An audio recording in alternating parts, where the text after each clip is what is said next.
Good morning students. Welcome back on my YouTube channel which name is Knowledge World. आज फिर मिले हैं, जैसा कि आपको पता है हमारा चैप्टर चल रहा है क्रिसमस केक और क्रिसमस के तो हम बिल्कुल नजदीक हैं और अभी जो हमारा आज काम है वो हम चैप्टर के बिल्कुल लास्ट पड़ाव पर पहुंच चुके हैं। आज हम करेंगे इस चैप्टर की बुक एक्सरसाइज। बुक एक्सरसाइज जो है वो कुछ डिफरेंट टाइप के क्वेश्चंस इसमें हम करेंगे, विलोम शब्द भी आएंगे, एमसीक्यूज क्वेश्चंस भी आएंगे जो कि रिलेटेड टू द चैप्टर होंगे।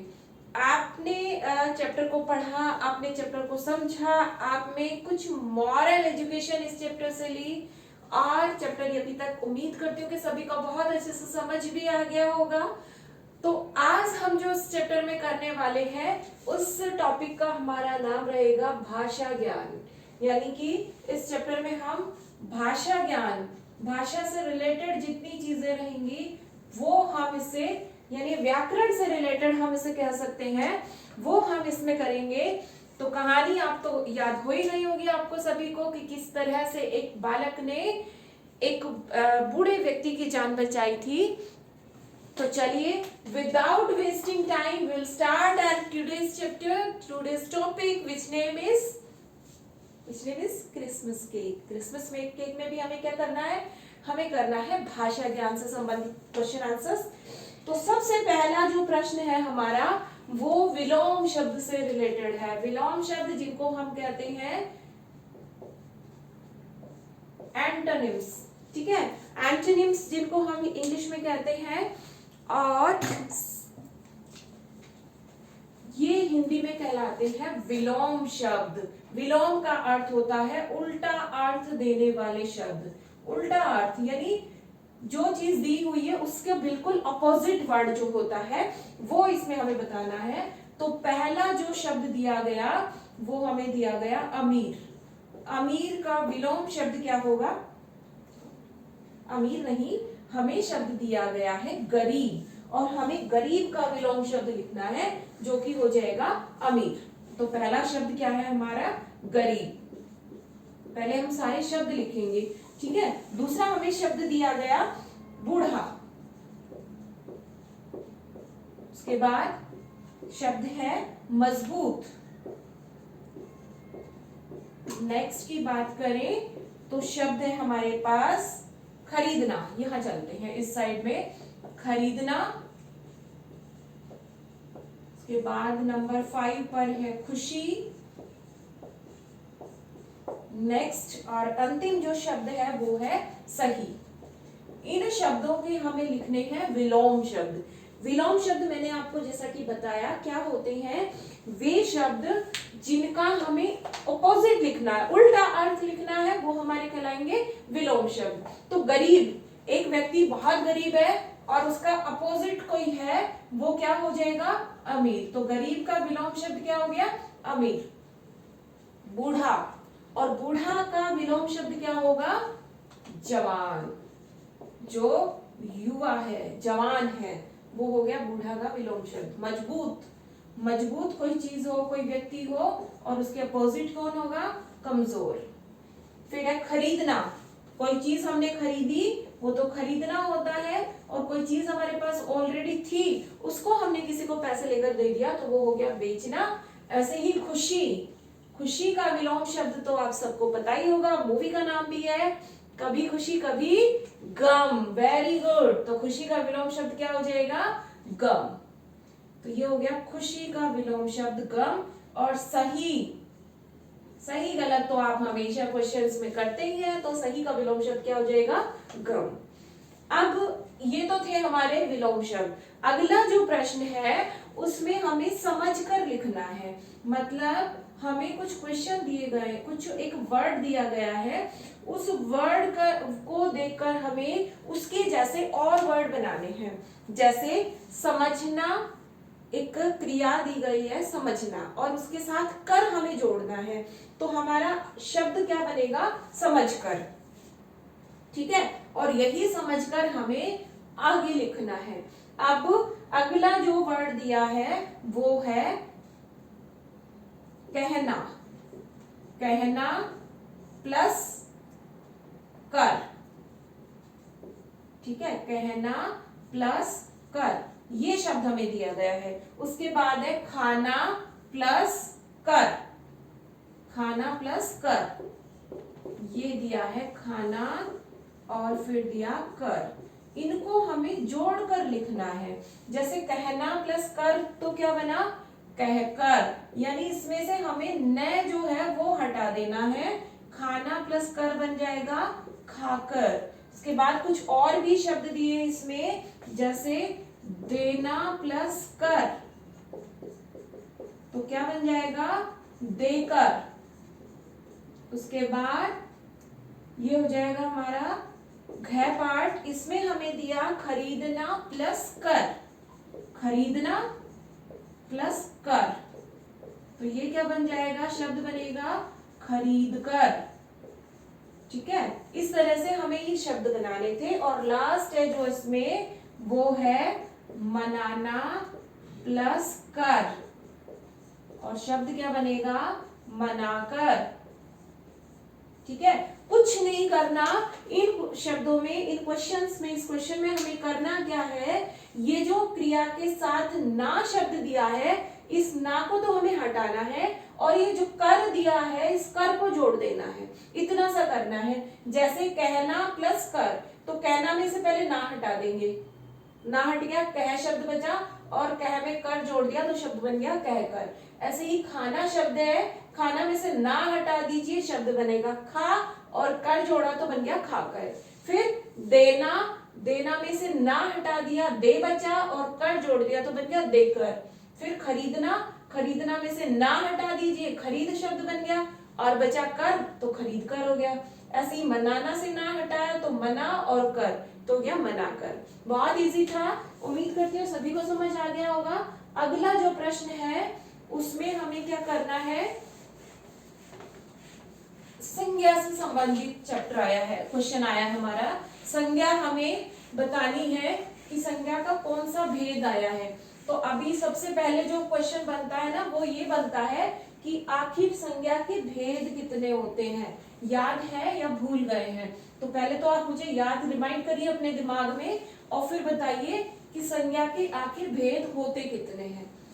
तो याद आए होंगे कि संज्ञा के 3 भेद होते हैं, है ना। संज्ञा के कितने भेद होते हैं, 3, व्यक्तिवाचक, जातिवाचक और भाववाचक। जहां किसी व्यक्ति विशेष या वस्तु विशेष, स्थान विशेष का नाम आता है वो तो होता है व्यक्तिवाचक संज्ञा। जहां पर पूरी जाति का बोध होता हो वो होता है हमारा जातिवाचक, और जहां पर भाव के बारे में बात की जाती है वहां पर भाववाचक संज्ञा होती है। मन के विचारों भावों की बात जहां पर, क्योंकि ये दिखाई नहीं देते, इन्हें हम सिर्फ क्या करते हैं, महसूस करते हैं। तो ये 3 भेद होते हैं, व्यक्तिवाचक, जातिवाचक और भाववाचक। अब हमें कुछ वाक्य दिए हैं, इन वाक्यों में हमें ये देखना है कि अंडरलाइन जो वर्ड है वो कौन सी संज्ञा है, वो व्यक्तिवाचक है, जातिवाचक है या फिर भाववाचक है। And I know that you all can do this question, क्योंकि आप सबने संज्ञा बहुत अच्छे से पढ़ी हुई है। तो चलिए शुरू करते हैं।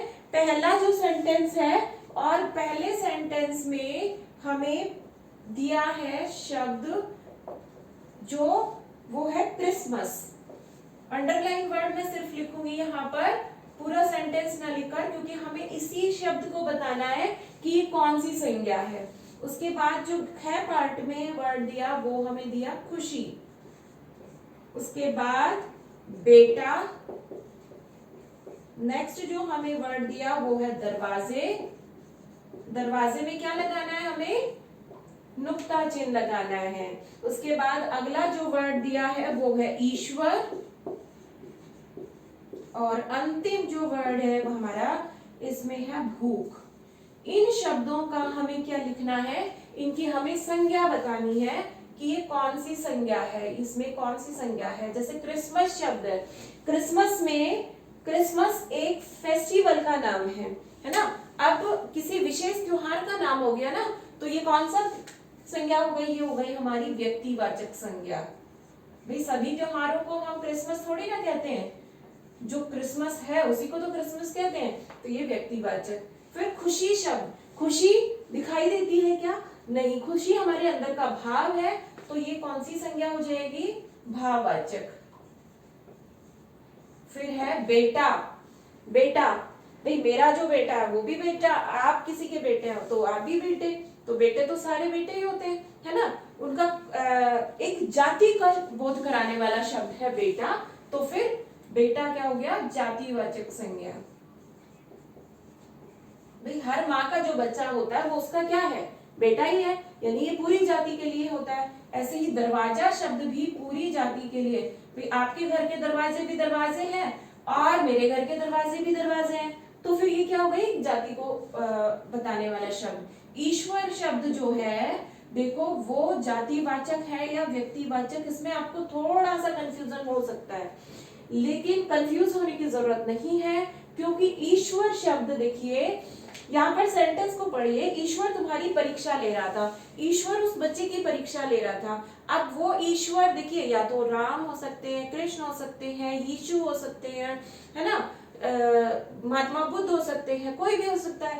तो ये ईश्वर शब्द तो है जातिवाचक, लेकिन अगर किसी पर्टिकुलर ईश्वर का नाम आ जाए जैसे शिव शंकर, तो फिर वो हो जाता व्यक्तिवाचक। ठीक है, नेक्स्ट है भूख। भूख हमारे अंदर की एक भाव है जो हमें फील होता है कि भूख लग रही है, तो ये भाववाचक संज्ञा का उदाहरण है। ये लीजिए हो गया हमारा भाववाचक। ये हमारा हो गया है क्वेश्चन नंबर 3, जिसमें हमने अलग अलग शब्द दिए थे और उन शब्दों के अकॉर्डिंग हमने ये पता लगाया कि कौन सी संज्ञा का भेद है। अब चलते हैं नेक्स्ट क्वेश्चन पे। नेक्स्ट क्वेश्चन है हमारा एमसीक्यूज का। यस, सबसे प्यारा क्वेश्चन जो बच्चों को पसंद होता है वो एमसीक्यूज ही होता है ना, क्योंकि लिखना नहीं होता, सिर्फ टिक लगाया और छुट्टी हो गई। तो चलिए आप उसी क्वेश्चन की ओर चल रहे हैं।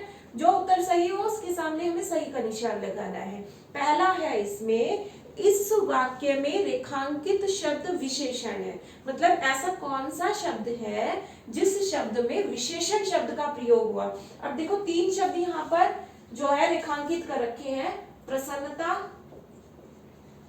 ठीक है, और इसके बाद व्यक्ति, और लास्ट जो शब्द है वो है दुखी।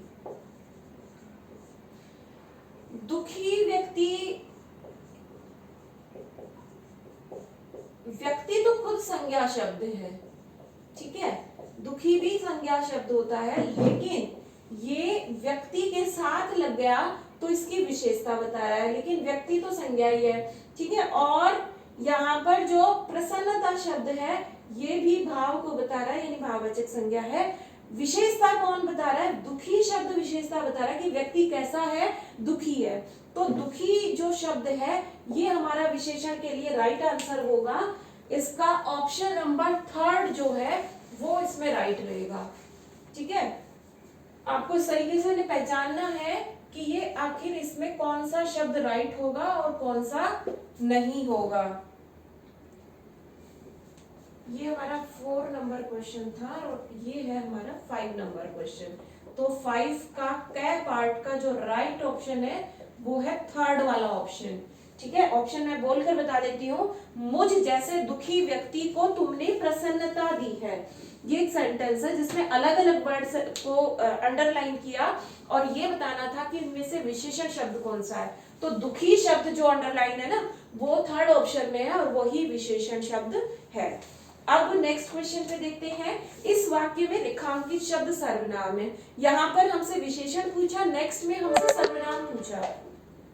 बूढ़े व्यक्ति ने कई दिनों से कुछ खाया नहीं था, ये एक सेंटेंस दिया और 3 वर्ड इसमें हमें अंडरलाइन कर दिए हैं। पहला कुछ, फिर कई और फिर बूढ़े। बूढ़ा शब्द देखिए विशेषण है क्योंकि विशेषता बता रहा है कि बूढ़ा व्यक्ति, व्यक्ति की विशेषता क्या है? बूढ़ा है। फिर दिन की विशेषता क्या है कि वो कई दिनों से उन्होंने लिखा है, तो कई भी क्या हो गया यहाँ पर? विशेषण हो गया। लेकिन कुछ खाया नहीं था, ये कौन सा सर्वनाम है? कोई और कुछ किस में आता है? अनिश्चयवाचक में, ठीक है। तो ये जो फर्स्ट ऑप्शन है हमारा, ये हमारा राइट ऑप्शन है जिसमें लिखा है कि कुछ खाया नहीं था। तो कुछ शब्द जो है वो सर्वनाम को इंडिकेट कर रहा है। और लास्ट क्वेश्चन की बात करें तो लास्ट क्वेश्चन है हमारा विलोम शब्द पूछा है और किसका पूछा है? अर्थ का पूछा है। अब बहुत सारे बच्चे जल्दी में हमें आंसर भी कर देंगे कि मैडम अर्थ का तो उत्तर हो जाएगा मतलब, जबकि अर्थ का अर्थ हो गया मतलब, जबकि अर्थ थोड़ी ना हमसे पूछा है, हमसे पूछा है इसका विलोम शब्द, और विलोम शब्द क्या हो जाएगा अर्थ का अनर्थ। इसका विलोम शब्द क्या हो जाएगा अनर्थ। तो जब हम कोई भी क्वेश्चन पढ़ते हैं, क्वेश्चन को ध्यान से पढ़ना बहुत जरूरी होता है। अगर क्वेश्चन को ध्यान से नहीं पढ़ेंगे तो जो सबसे पहला ऑप्शन दिखेगा ना वही हम राइट कर देंगे कि यही होगा इसका, जबकि इसका राइट ऑप्शन जो है वो ऑप्शन नंबर 3 है। और इसका विलोम शब्द अर्थ का पूछा तो अर्थ का विलोम शब्द होता है अनर्थ, जिसका कोई अर्थ हो और अर्थ ना हो कि उसका अर्थ का को बिगड़ जाना अर्थ का, वो होता है अनर्थ। ठीक है, तो ये था हमारा चैप्टर जिसका नाम था क्रिसमस केक, और आज हमने इस क्रिसमस केक चैप्टर को कंप्लीट कर लिया है। हमने इसके शब्दार्थ, मौखिक, लिखित और फिर भाषा ज्ञान के सभी क्वेश्चंस को कंप्लीट कर लिया है। उम्मीद करती हूँ चैप्टर आपको बहुत अच्छे से समझ आ गया होगा। आपको अपना वही काम करना है जो आपको हमेशा बताया जाता है, like and share the video. Okay, और अगर आपको कहीं कंफ्यूजन लगता है कि मैम ये चीज हमें समझ में नहीं आई, you can ask in online class. Okay student, आज की क्लास में इतना ही। मिलते हैं नेक्स्ट वीडियो में एक नए चैप्टर्स के साथ। ठीक है, तब तक के लिए आप लोग बिल्कुल अच्छे से अपनी पढ़ाई करेंगे और वीडियो को लाइक भी करेंगे। Okay, bye bye.